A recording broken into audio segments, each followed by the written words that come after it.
What's something that's not a cult, but feels like a cult?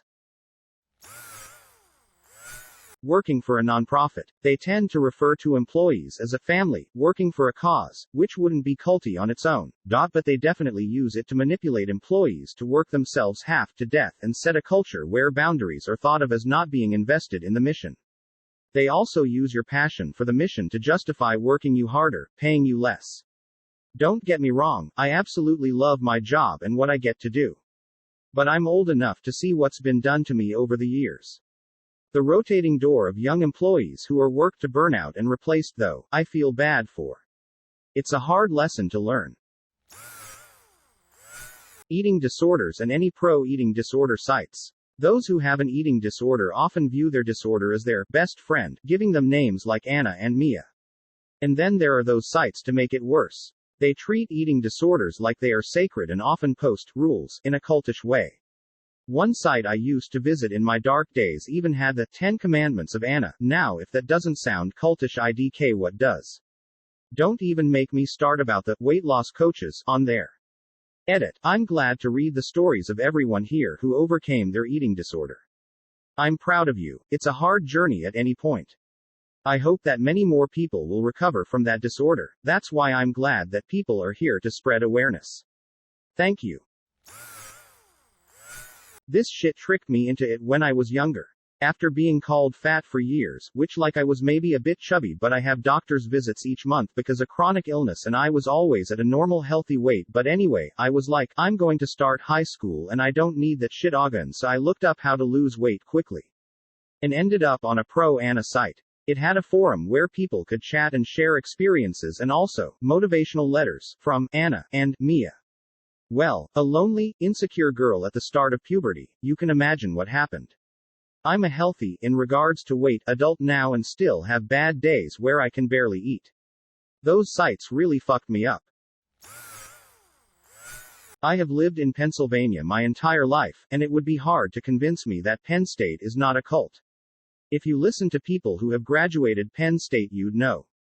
No other college is as good as Penn State. No other college has sports like Penn State. No other colleges teach subjects like Penn State. No other college has a building like Penn State. No other college allows their students to use the library like Penn State. No other college lets their students use the bathrooms like Penn State. No other college has a roof that stops rain like Penn State. No other college allows students to walk down the sidewalk like Penn State. If any other college has anything, you bet your ass Penn State has it at least twice as good. I hate college pride, and Penn State gets the most of it in my area. Edit. I'm getting all these comments further confirming the existence of the cult of the lion. The Order of the Arrow in the Boy Scouts. Technically an approved organization, but it's cultish as hell. It's funny, because they make you do this big induction campout, and the day after I got back from mine, my English teacher gave a lecture on how to identify a cult, and it hit a lot of red flags. Edit. Good lord, apparently nothing gets people talking like reminiscing about being in a cult. I thought someone was calling me because I was getting so many messages. People who own Thermomix machines. Spend that much on an over-elaborate food processor and I guess you need to double down, but man, they just won't shut the fuck up about how it changed their life. Oh, cooking is so different for me now. Oh, it's just so convenient. Having said that, I did once go to a Thermomix party, where they try to mind wash you into they're not a cult, because the lady that invited me was recently divorced and pretty hot and I figured why not give it a shot. I never particularly liked her ex-husband, so could have been a multi-bird stone throw. I barely made it out alive without my wallet being lightened a couple of grand. Man, the sales pressure was intense. Oh my god, I used to sell Thermomix for a US startup retailer thing. There's only one company that does that in the US, but they fired me in a really weird way, so fuck their social media rules. I think one of the things people don't realize is that Thermomix is a MLM. We couldn't sell stock directly out of the store, we had to refer people to a rep in New York who would get the customer one. We were located in a mall, so every once in a while someone from Thermomix would set up in our store and do cooking demonstrations. I was talking to one of the girls and she said she was actually a nurse and didn't work directly for Thermomix, she just got a kickback when they were sold. The actual machines worked and were pretty indestructible emo, but they made really small serving sizes and were kind of like the culinary equivalent of ridiculously over-engineered multi-tools that people at trashy seaside tourist traps try to sell 13-year-old Boy Scouts. I tried to snag the display model once it broke, due to a customer dropping it, but apparently neither my store nor Thermomix actually owned it. It was some Rondo owner that we gave it back to. Weird company. Some families. If you're inside the family, you are accepted no matter what and you don't question anything. If you're outside the family, you are treated politely but don't really matter much unless you act as part of the family. If you were part of the family, but betray them, you are excommunicated and they spread lies about you. I have experience with this. I grew up in this super small town. My parents were super close friends with about 4 to 5 other couples. We were close to them to the point that we were as close to being related as we could be without actually sharing blood. Aside from my own family, all these people collectively owned more than half the town, and the shit that I saw between them, it really was like a weird small town version of the mafia. I tutored one guy's youngest son in math like 3 times. He tried to pay me $300 each time, and each time I refused, insisting it was just helping out a kid I had known forever. 3 weeks later he takes me to Africa to go on a hunting safari. The smallest kindness was rewarded tenfold, and the rule of the strongest survive was king. One time I was on a vacation with these people. I was trying to read a book in the living room, and this younger kid was trying to provoke me into playing with him. His mom yelled at him to stop or I was gonna beat the shit out of him and that she wouldn't stop me if I did. When I was 16, I was given a job by one of my dad's friends at an Italian restaurant he owned. The whole goddamn place was a drug front that also sold 5/10 pizza. My boss would snort coke of the sandwich table, and I was told to make deliveries that I'm pretty sure we not fettuccine alfredo. To this day I have a hard time believing this shit was real. My husband's father is like this. It's super weird. My husband is the youngest of 5 boys, several different moms, and has a niece that is 6 months younger than us. On the rare occasion we all get together, she gets lumped into the grandkids while my husband and I are treated more like grown-ups. It was weird cause we are the same age but get treated differently. Of course it doesn't help that my husband and I got married young and had kids young while she lives a more normal 20-year-old life. His dad is also very into family, especially his sons. If you are married or dating someone in the family you are set. If not, you are an outsider. Luckily we don't visit him very often cause he lives 10 hours away. His mom is a lot more normal and we see her all the time. Any fandom, if you go deep enough, kinda feels like a cult. These past few months I have gotten super into Hololive, and well, all hail KORONE. Edit. Okay, wow. This comment below up. Thank you kind strangers for the awards and all the likes. I honestly didn't think my first comment to get so many likes on this subreddit would be about Hololive, but I wouldn't have it any other way in hindsight. To answer one question I have gotten a bunch, the way most people fall down the rabbit hole of Hololive is that they watch one English-subbed gaming video or music cover from someone in the group, and from there they kind of just fall down the rabbit hole of clicking related videos over and over again. Then because you watched so many videos your recommendations become nothing but Hololive, and before you know it you are subscribed to a Japanese doggo, waking up at odd hours to watch a 2+ hour stream, usually in a language you can't even fully understand, but you do it because you want to support them in any way you can. For me, the video that sent me down the rabbit hole was this one of Corone playing Cooking Simulator. I just wanted to see more of this hilarious doggo, and even now when I follow more VTubers, she is still my favorite. A few years ago, my sister introduced me to a new church. I forgot what it was called. Anyway, once I came inside, I realized it was weird the moment I came in.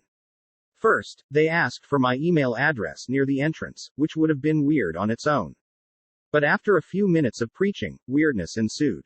There were a lot of people praying loudly, hollering how great Jesus.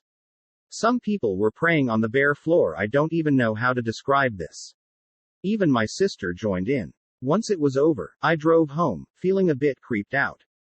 I only went there once and I'm not planning on coming back again anytime soon.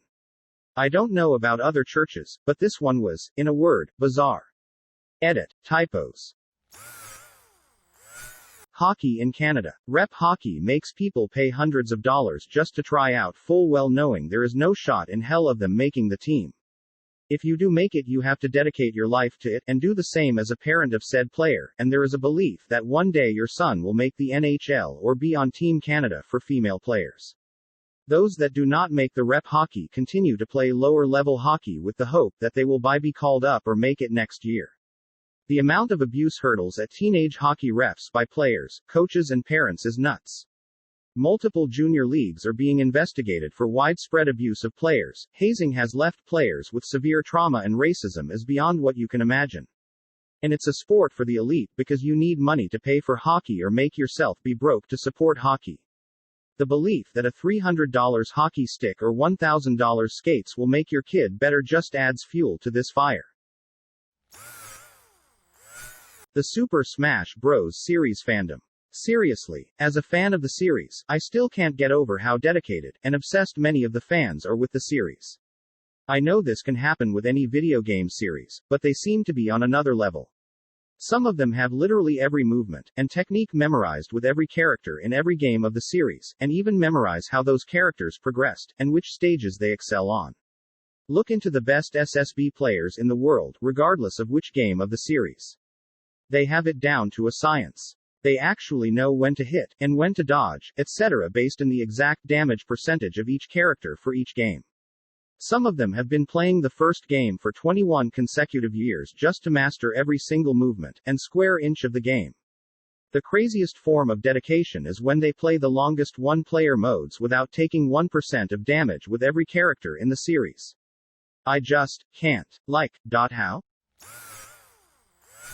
Zumba. I don't know what is happening over there, but I did a training to become a certified instructor, and people's enthusiasm and loyalty to the brand is insane.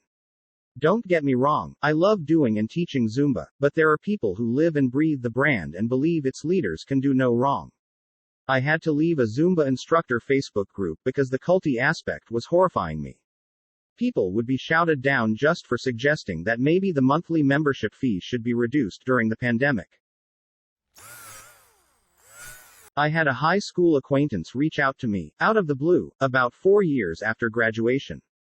We had lunch one day, caught up on what we'd been doing, blah, blah. As we were saying our goodbyes, she comments, "We should get together again, I want you to meet my boyfriend." No big deal. We met again, boyfriend in tow, and had a great time. Over the next 3 weeks we hung out almost every day. At one point she tells me they're going to this big concert out of state and, "We got you a ticket." When I asked who was playing, they just said, "It's a surprise but you'll love it." Fast forward to the concert. 5-hour drive, park, walk to the arena, get scanned and escorted to floor seats. I'm thinking this is gonna be pretty sweet. Lights dim, music starts cranking, and this dude comes out on stage to get the crowd going. Only, he's talking some kinda weird shit. Didn't think much of it, but the whole time, my friends kept looking over at me. A lot, like almost staring at me. Should have gotten the hint then. Anyway, the dude finally leads up to the intro of the main act and another fucking guy runs out. This guy starts in about how diverse the crowd is and stand up if you're a cook. Stand up if you're a student. Stand up if you're a teacher. 15 minutes of this shit. Guy says my occupation and my friend, still staring at me, yells, "Yeah, stand up, stand up." This all culminates with the guy saying something about us all being family. Then he drops the A-bomb. Fucking Amway. I was brought to a fucking being a friend Amway conference. I was so pissed. I got strung along for almost a month, all in a giant recruiting effort. Never spoke to those fuckers again. It's a bit fringe, but there's a website called Boob or Bust. You put in your measurements and it gives you your supposed correct bra size. The idea is that shops that offer bra fittings are doing it incorrectly, and their sizing will give you a much better fitting bra. They don't sell the bras, at least they didn't a few years back when I tried them, and they don't charge for their service, so on the face of it it's pretty innocent and fine. Long story short, their sizing was way off for me, so I emailed asking for advice and they told me to post photos into their Facebook group for a fit check. So off I went and joined their Facebook group. Instantly I noticed that unless you were praising Boob or Bust, your post was bombarded with comments about how you'd done something wrong. Still I posted mine and hoped for something constructive. I was told I clearly didn't know how to take measurements, I am a seamstress, that the bra I'd bought was too small because I had rolls of back fat. My issue was that the bra was comically large on me, and I was upwards of 300 pounds at the time, so my back rolls had nothing to do with the bra. That I needed to learn how to put on a bra properly. This bra was enormous and me, no fancy way of putting it on was going to save it. It was all just very weird, and none of the people commenting were part of the company, they were just die-hard fans, I guess. I left the group with my tail between my back rolls, but a couple of years later I was recounting my unpleasant experience in another Facebook group and out pops a representative for Boob or Bust. She said she'd found my post in the group and that I was lying about the comments, why, and also that I'd clearly done something wrong to get such a bad fit. It was all just very weird and uncomfortable, and I really don't know what they get from it because it's a free service. But their reps really get into the culty vibe. Diet culture. Like legit, they go waste hundreds or even thousands of dollars just to have some pseudoscientific not doctor tell them to cut out red meat so they can lose 1 more pound. By next year the same guy will tell them to get on a red meat only diet. I get it if you actually feel unhealthy or overweight, but most dieters I know are already underweight. It's actually really sad that our culture tricked us into thinking that you have to be underweight just for you to like yourself. Everything about QAnon not only requires a religious level of blind faith but encourages isolation from those around you while fostering devotion to Q, considering Q has gone from being someone close to Trumpy with Q-level clearance, to likely Michael Flynn, to a dozen patriotic government operatives, to a single super powerful patriot is just the tip of the iceberg of the variety of ways this story doesn't make basic sense. Scammers tell you they are from Nigeria because they want to weed out all but the stupidest 1% to victimize. QAnon makes a variety of decisions for similar reasons. Unless you has been primed by a few years of conservative talk shows, QAnon-eyed fucking insane, and no one but a blind idiot would believe in it. Which is exactly the kind of soldiers they are trying to produce. Funerals. Specifically, funeral companies. A dead person has no desires, no wishes. Their grieving relatives go to some funeral company and are given the hard sell while they're at their most vulnerable. It's such a blatant racket. My instructions on death are just to burn my corpse in private and let anyone who cares grieve with whomever they choose. Like fuck am I going out with some nonsense involving pound. No clerics, no gods, no masters, no ceremony. Just a decaying collection of cells being burned to save on ground space and other people's money. Funeral companies are literally taking advantage of people because we're all inured to see death as something literally vital that is literally not. That is a cult. Improv theaters. I was taking classes at Upright Citizens Brigade for about 8 years, hanging out with my idols and basically paying to hang out with friends. Years later, I didn't have anything on tape for my reel, I wasn't any closer to my goals, and I took a step back and realized no one outside of the improv bubble even knew who any of these improvisers were. They did such a good job of making everything seem way more important than it was, and making it seem like success was just around the corner, right after the next $500 class you take. My old Pentecostal church. I was in the worship band. We were a badass elite band. Won national competitions and stuff. Yes, there is a national competition where church bands compete. Lol, we had to sign contracts, only date people in the church, never listen to secular music and speak in tongues during church service.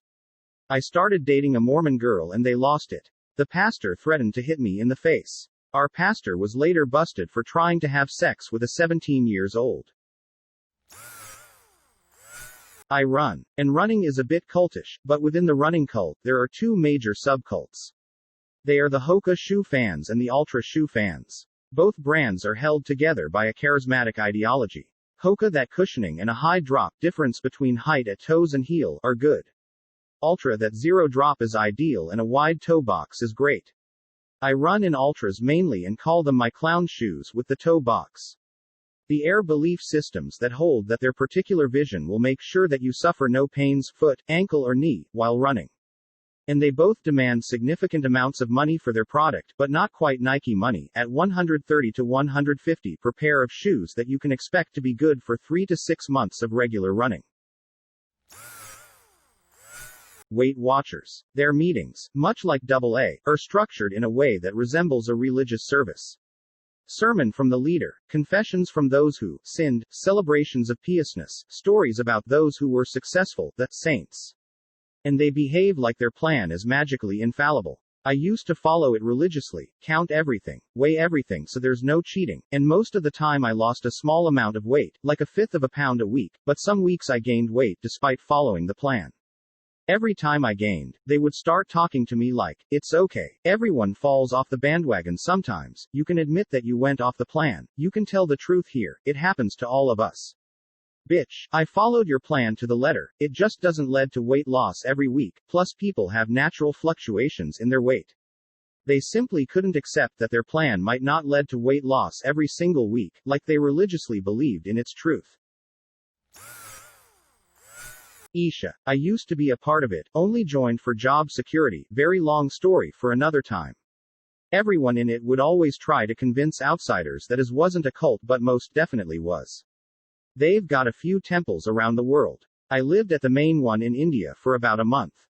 Lots of secretive shit. There were so many rituals and programs you had to go through in order to know certain things, and nobody would tell you anything unless you could prove you have gone through the proper initiations. Very restrictive about a lot of things, including what you should eat and what clothing should be worn. They even have the equivalent of monks. Super intense and weird, and I'm glad I got out. Members call themselves meditators. Girl Scouts. Let me tell ya, one of the worst groups I ever joined as a kid was the Girl Scouts. Grown adults and teenagers telling younger girls you'll be accepted and loved, etc., if you're only a specific way. I don't know if it was just mine, but I have had legit traumatic flashbacks of the shit hat was done to me. Not to mention, it's not teaching kids anything when half the time, the parents decide who really gets that fancy new bike. It's not gonna be the kids who will actually fit on the damn thing, it goes to the cadets who are like 17 and really are too old for it in the first place, who then sell it or make a point of throwing that new bike in the trash. Specifics. Very specifics. Fuck you, Katie. You were 17 and I was 8. There was no excuse to bully me as often or as frequently or as intently as you did. You know what you did. You too, Ms. Carol and Ms. Wendy. People who idolize politicians. This can be any politician. It's totally normal to hang flags or set yo signs outside so everyone knows your opinion and to show your support, but it's weird and cultish of you to hang flags in your room, wear their merchandise to non-political events. That's cultish in and of itself, but it's also cultish to deny all the wrong they do, make excuses for them, and follow them blindly because of a few nice words they say and a few things you agree with. I'm Christian, I love America, and then that suddenly makes it untrue that they went in live TV stating that they plan to burn down a mosque because they hate Jewish people. Idolizing politicians, it's cult-like as hell. Many anime fans, including me, we'll go out of our way to get our non-weeb friends to watch anime, without seeming too crazy. And if we succeed to weebify them, yay, new cult member. Anime fans watch tens of episodes in a row, neglecting everything and everyone else, as long as their daily dose is done, have waifus and or husbandos. And get into arguments about who is the best waifu or husbando, would sell their soul for their favorite character, anime or ship. They also talk and think about anime for hours without a problem. They imitate things certain characters did, and say their quotes. They know tens of characters on a full name basis, and there's a high chance they'd sell their soul for a demon butler, too, or a quirk, a death note, being a ghoul, a future diary, etc.